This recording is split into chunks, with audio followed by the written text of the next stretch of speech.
So the question was about the different ways in which they've described the recovery. It's one of these questions. It's like, let's talk about this distinction that no one gives a shit about. And Trump didn't answer the question. He just hammered all these crazy, irrational points about how Joe wants to destroy the country by shutting it down, and making it all about all this complaining and victimization talk about the shutdown, without taking any acknowledgement, taking any responsibility for the simple fact that he is the president that ordered the shutdown, not Joe Biden, right? And that moving forward, if Biden gets appointed, a shutdown may or may not be at all what Biden wants to do or needs to do, because he hasn't talked about that. Biden's got plenty of plans, but he hasn't, I don't think, ever expressed that as a plan. He has, of course, correctly criticized the president for how long it took for the shutdown to take effect, how long it was drawn out. It has been drawn out because of the wavering and sort of weirdly running interference sort of attitude that Trump has taken. So Biden gets his turn to talk. And Chris Wallace has to reprimand Trump because he starts muttering things under his breath while Biden is talking. And now he's kind of making faces and listening to Joe. And I've noticed something that I think has been another trend here in the way that this is all unfolding. Biden makes a point of addressing the camera directly and acknowledging the real audience. And by that I mean not the people in the room, which are all family and friends and staff, but the rest of us out here watching on TV. Trump has not done that.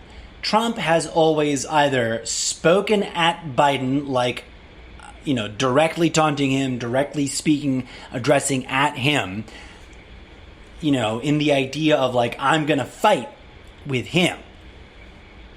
Or Wallace, the moderator, which I guess is sort of, in a way, this is the way it comes off to me.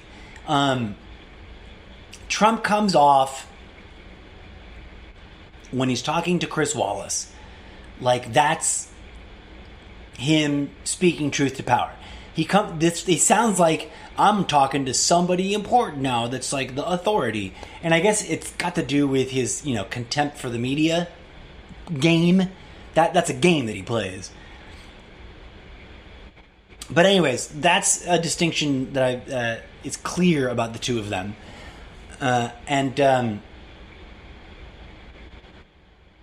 I wonder how it's playing to each of their bases. Okay, so the next question that Chris Wallace asked was, I hope, not the only question up this alley, but I somehow suspect it might very well be the only question up this alley. This particular line of inquiry is critical and important, and I don't think he'll go much further than this first step. But he asked Donald Trump, is it true that you only paid $750 in income tax, payroll income tax, not payroll because he's not on payroll, but income tax, take two. So the next question, take three. The next question that Chris Wallace asks is directed at Trump. So he kind of broken up the pattern of a big, broad question that both of them have to answer from their perspective. He just bluntly turns it to Trump and says, there's been a report that you, 2016 and 2017, you paid $750 as income tax. And is that true, that that's all you paid on those 2 years? Biden, pulling a Trump, starts sneaking in the jab, show us your income tax returns, show them your tax returns, show them your tax returns, as Trump is winding through a series of statements that start just becoming larger and larger numbers. He just starts saying that he's paid millions in taxes, not answering the question about 2016 and 2017 at all, just asserting that he has, vaguely stating, at some point paid millions in taxes of some kind. And then he just starts dropping figures. I've paid, I don't remember what the figures are. I'm sure I could rewind and get you the actual figures, but he's just building numbers. He's not even making a sentence, right? At least he's not making a cohesive paragraph out of these phrases of, and I've paid this much, and I paid that much, and I paid this much. And Biden's tagging it with, show us your tax returns. And Trump turns to him and says the same bullshit, categorically proven to be untrue statement that he's said since he first broached the subject of releasing his income tax returns to the public. They're under audit, and you'll get to see them when they're done. And it doesn't matter whether or not they actually are under audit. That's not the part that can be or not be debunked. I don't give a fuck about whether or not they are or are not under audit. The fact of the matter is, when it comes to the presidential election and the tradition of the nominees releasing their tax returns, the IRS would totally release these income tax returns if he asked. But he won't. And now that he's the president, I think he extra special sauce won't. You know what I'm saying? But more importantly, in my opinion, and we'll see whether or not we get to this question, because it's the next question after what the fuck is up with $750, yo, after 10 years of paying zero. And the next question that I wish I were in the position to ask, because I would press and not accept any dodgy dodgeball Dodgerton answers about this or this what other thing or whataboutism and blah, blah, blah. I'm like keen to know what the fuck, Mr. President, is up with the $421 million in what is essentially dark money debt. Debt you are beholden to, personally accountable for, that you owe to undisclosed foreign entities. That's the most important and pertinent question about what the fuck is wrong with Trump that we've all been secretly wondering from day one. Because from before he announced that he wanted to run for office, those of us who were familiar and already sort of in opposition to Trump as a general sort of like, that guy sucks, here's all the reasons why kind of way, we've always known that there's some shady motherfucking shit going on behind his epic clusterfuck of failure that is his career as a would-be rich guy. Right? Like, he plays the part of Richie Rich. And as he is infamously known for having told every sexy lady in his life, he's also infamous for being notoriously in debt. You're not really rich if you're in debt. At that point, you're just a pyramid scheme that's cultivating debt. But there's this infamous story that somebody was talking about this recently, but I remember this from the Lifestyles in the Rich and Famous era, before The Apprentice, that his wives and girlfriends, well, I don't know about his girlfriends, but his wives, and now most recently his daughter, which sometimes he talks about as if he wants to be his girlfriend, which is gross, right? Have shared at awkward times this story about encountering a poor man, a homeless man, begging, supposedly, according to the story, right there on the streets in front of the main doors to Trump Tower. And Trump walking by the guy, not giving him money, and saying off the cuff to insert whichever female Trump the stories have been shared by, that the Trump says, that guy has $800 million more than I do because of how much debt he has. And then, of course, the number, is hyperbolic and has been different at different times. But the sort of kernel of the story is interesting. He has this disdain and dismissive attitude for a beggar on the street who has nothing, because he somehow manages to fly high and mighty whilst being in epically huge, massive fuckloads of debt. Now, for some, this is somehow being, for the Trump base, for some portion of the Trump base, this has already somehow been internalized and rationalized as a badge of honor and proof of his economic business acumen and genius. But the simple fact of the matter is that debt is a national security issue. An individual person who has a lot of debt is easily compromised.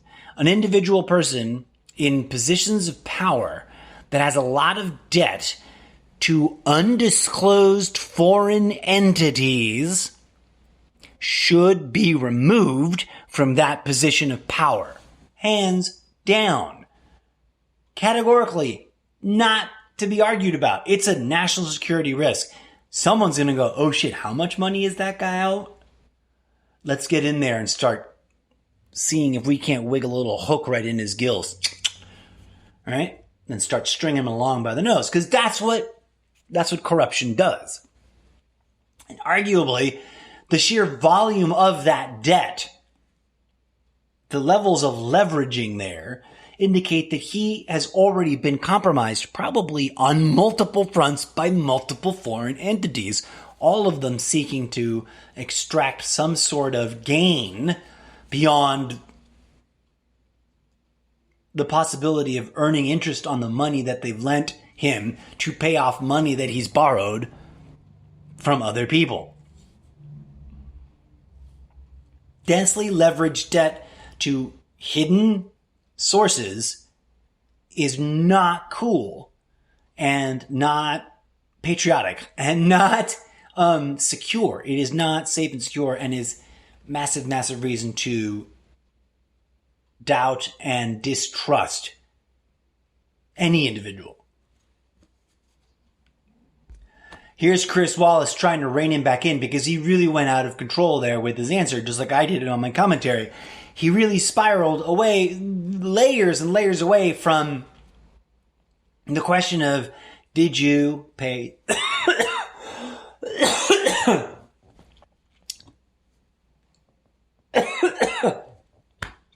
Wow. I've talked myself hoarse, and we're not even halfway through the debate.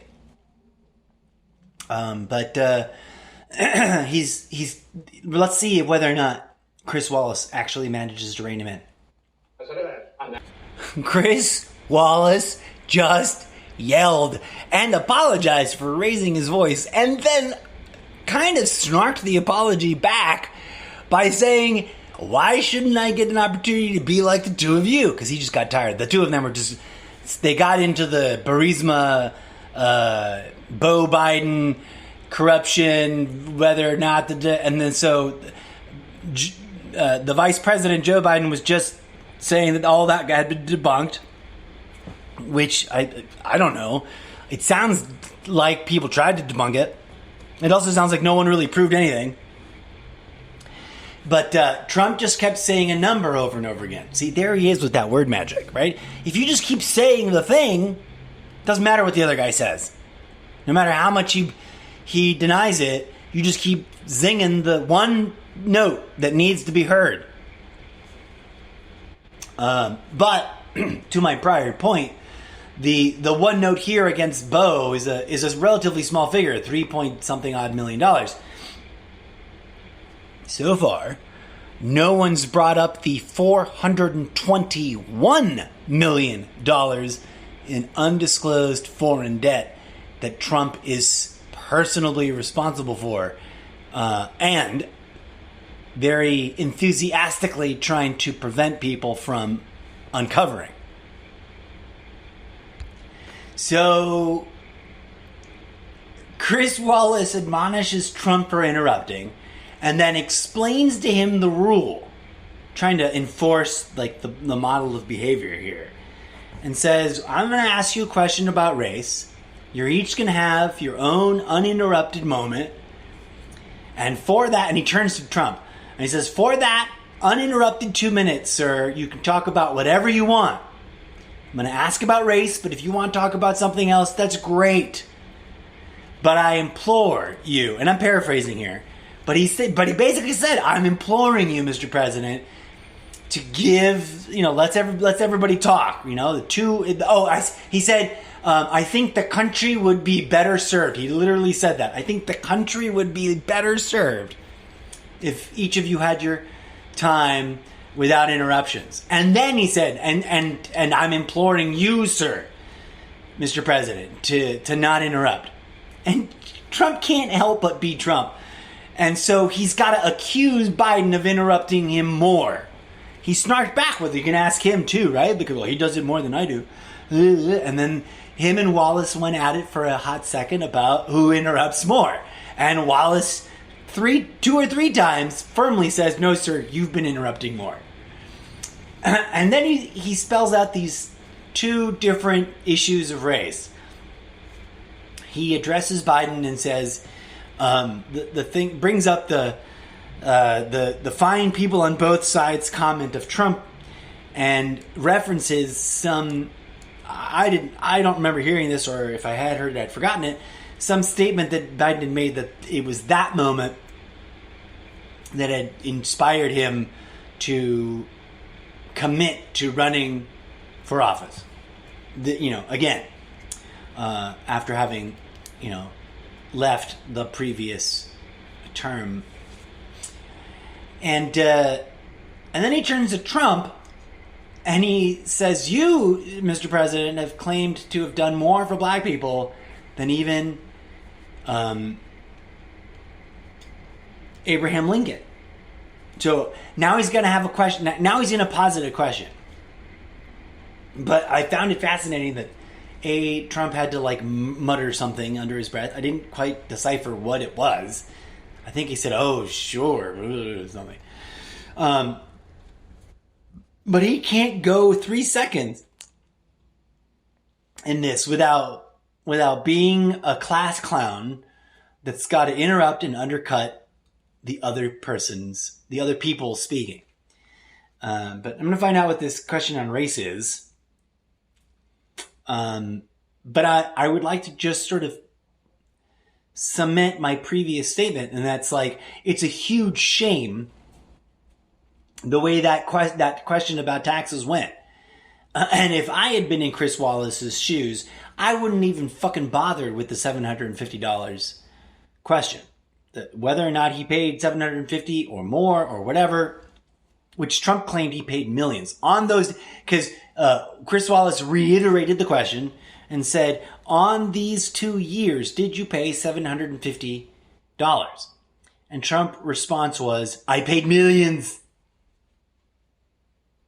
Which is vague and, I'm sure, not true. But I wouldn't have fucking wasted time with that question, because that question is too open-ended, and it's either boring because you get a yes or no answer, yes or no. You either get a confirmation of the reporting as it is, or you get a denial. And then denial kind of doesn't make any sense other than the fact that it has been reported several times by multiple sources that Trump will inflate and then, to his own benefit, deflate the value of whatever asset or property needs to be valued, depending on context and his needs. That's called fraud, folks.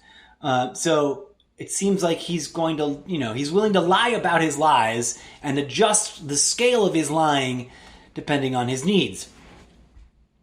And depending on what layer of lie he's on, I think. But I digress.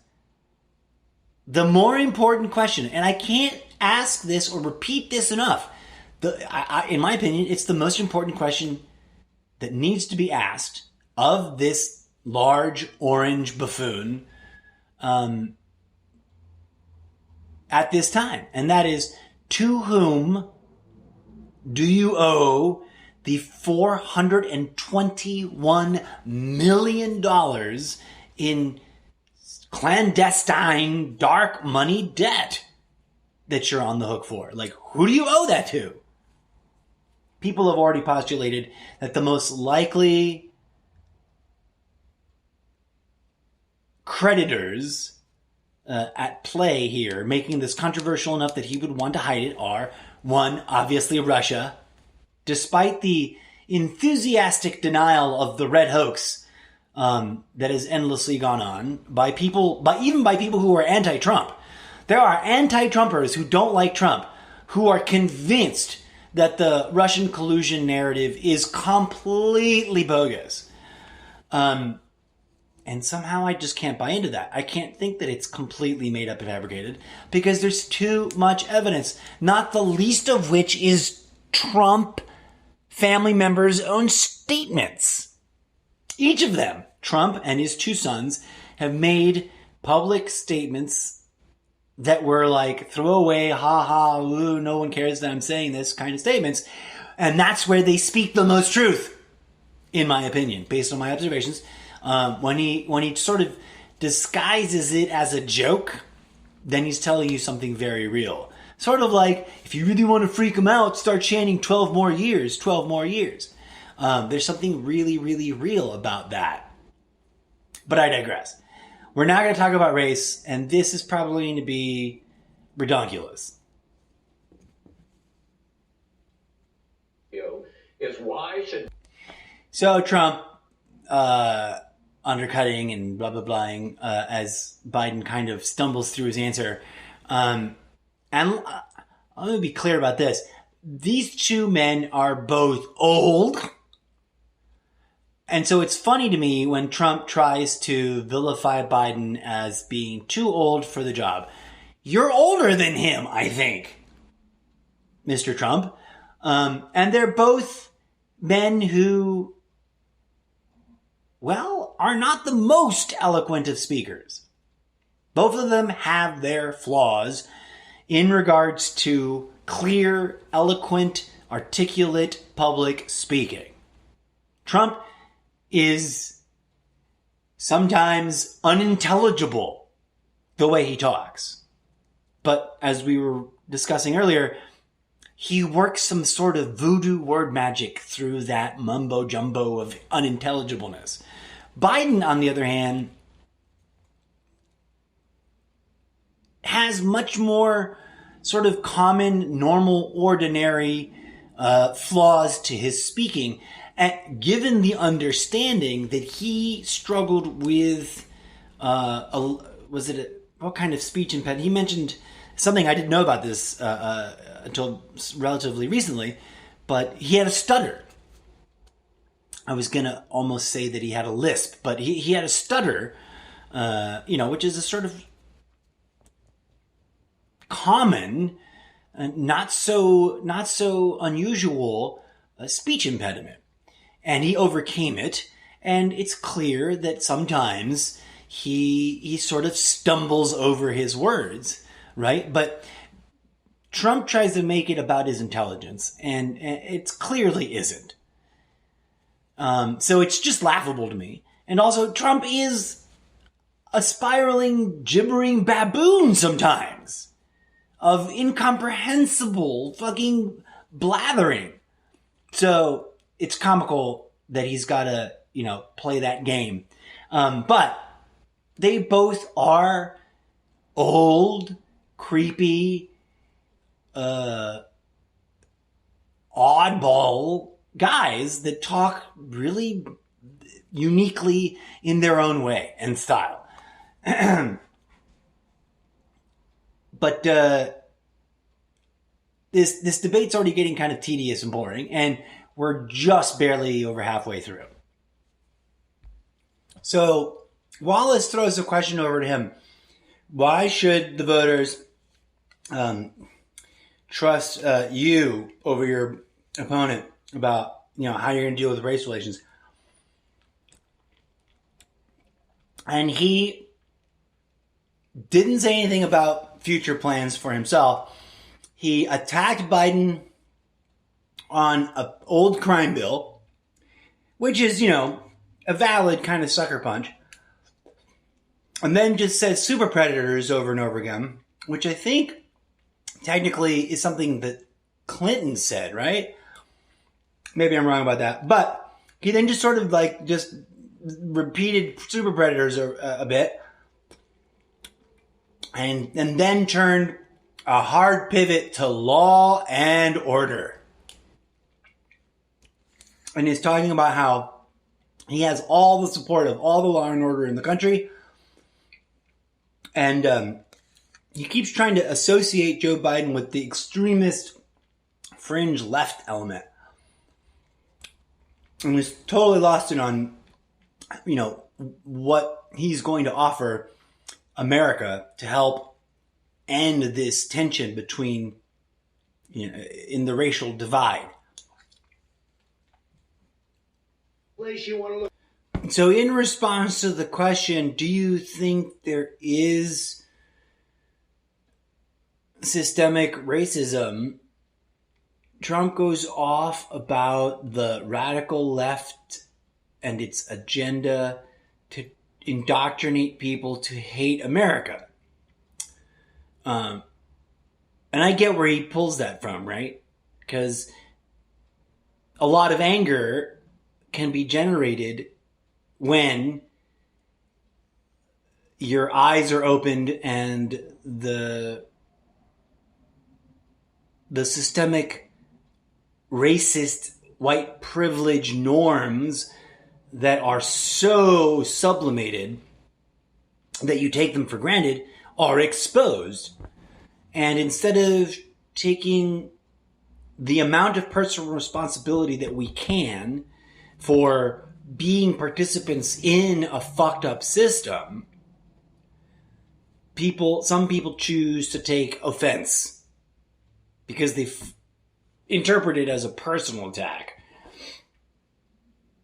But the truth of the matter is that I don't think that those who are teaching critical race theory and, race bias awareness, et cetera, all these teaching modalities or agendas or narratives that are now being vilified by the right, I don't think any of them are about vilifying the soul of America, right? I don't think any of them are about conditioning people to hate this country.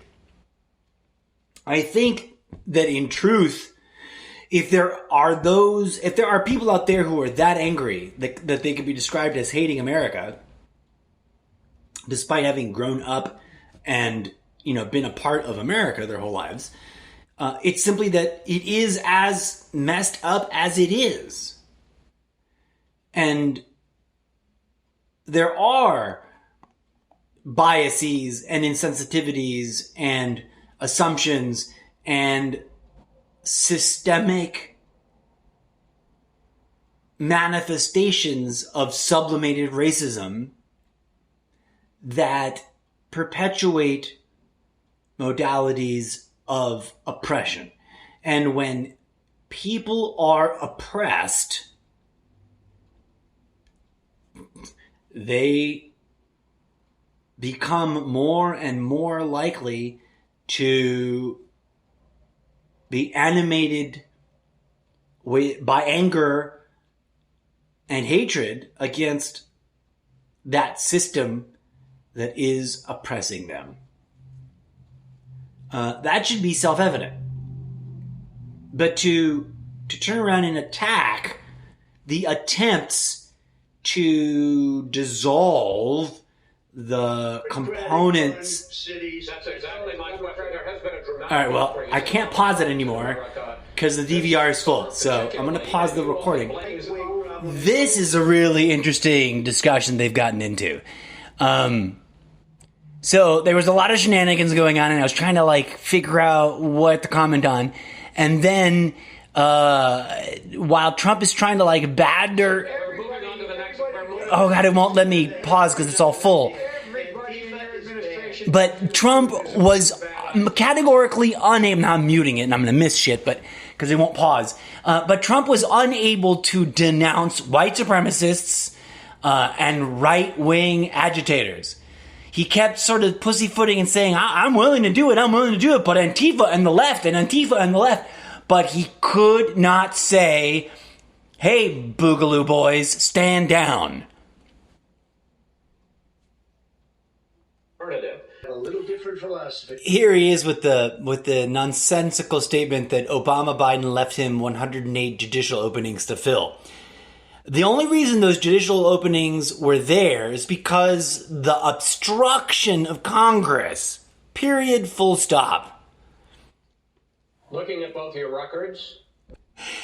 So we got a little bit of the backbone out of Wallace.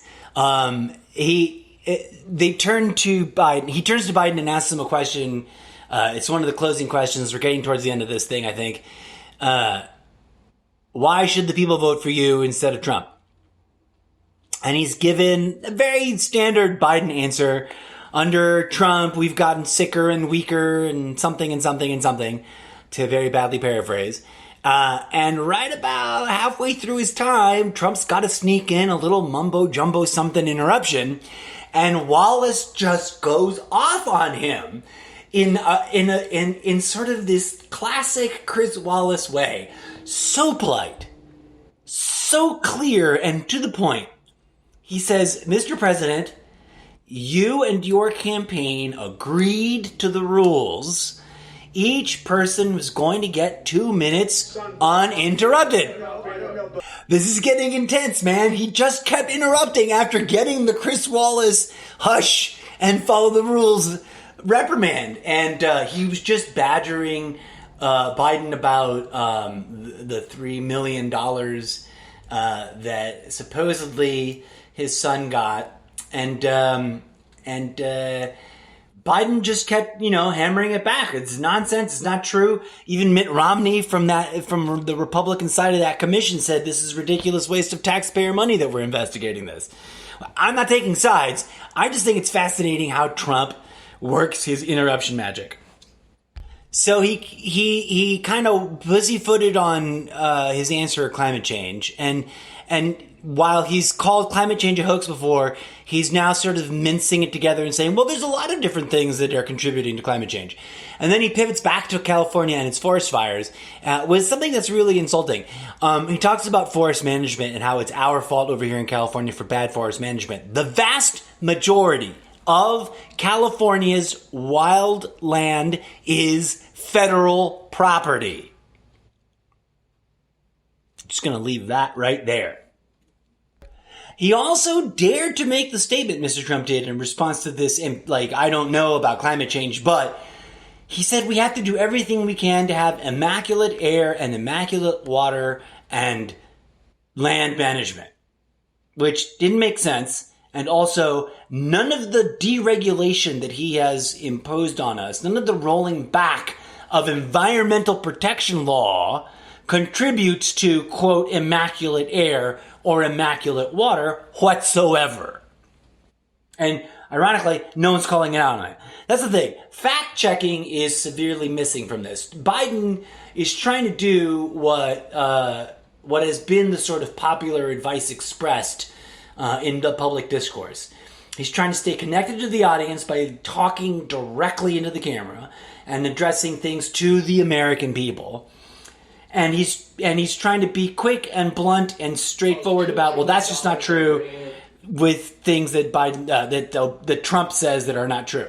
But Trump keeps getting away with just getting to repeatedly say over and over again things that no one's stopping him from saying. Trump just made a bizarre statement. They're talking about election integrity. The question is election integrity, and each of you, what are you going to do to reassure the American voters of election integrity? Biden gave an amicable, rambly statement about voting. Like, go vote. If you vote, everything will be fine. Just vote. Vote really hard. Vote early. Vote often, as the old joke goes. He didn't say that. That's my joke. Sorry for adding it in there. I hope that doesn't cause any confusion. Don't vote more than once. But Biden's answer was simple and straightforward. Like, turn out. Vote.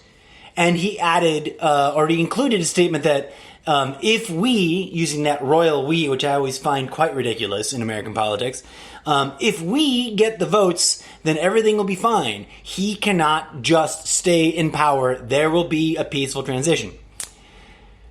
Trump. It's a shame. Hold on, it's unpaused itself because it's already. Now I gotta mute it. I'm missing out on stuff. But Trump rattles back with something about we got them all. We got them all on tape. We've caught them all. I don't know if he's talking about Pokemon or if he thinks he's finally gonna convince somebody to lock up Obama, Clinton, and Biden and everybody else he doesn't like. But I don't think that's gonna happen because he's a puppet of the same system of manipulation as all the rest, right? So that's just a nonsensical fantasy that he peddles to his base. But he really hammered it, and he sounded like a crazy person while he did it. The scariest thing I've heard come out of Trump's mouth to date, amidst this ongoing rambling about the ballots and blah, blah, blah, he's spewing more of his misinformation about how there's going to be horrible ballot counting. And Biden's starting to try to ease in and get going on his statement. And Trump said 3 times, this is not going to end well.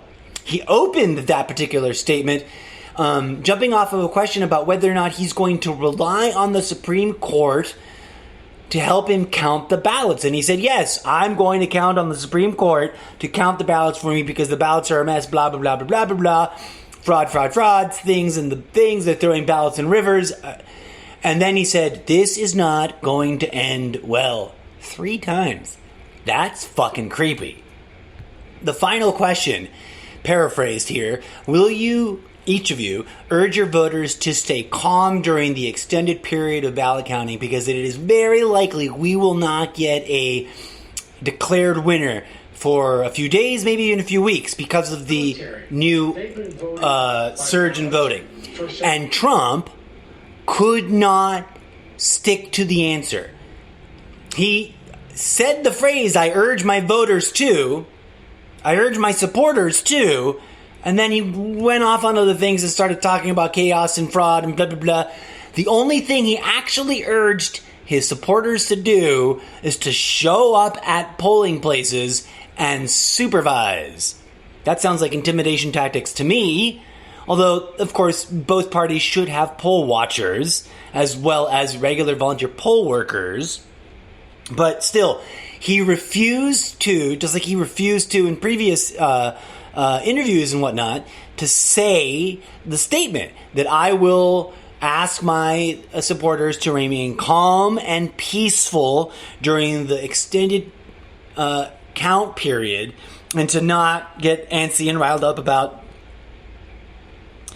who trying to declare the winner before the count is validated. And Wallace specifically asked him, do you promise not to declare yourself the winner before the count is validated? And he didn't even fucking address that. Well, that was 6 minutes after interesting and truly bizarre on this level. There was not a peep from the audience. Not a word. Oh, and now we're getting this post thing shot, and Melania Trump is randomly stepped on stage to go and talk to or stand next to Donald Trump. And the way they greeted each other was to rub each other's elbows like they were no homo dude friends. And then of course Joe Biden's wife steps up. And they were very huggy, wuggy, kissy, kissy. And Trump is okay, now they're walking off and it was just so interesting and weird. But that ended. This was me live responding to it in the moment.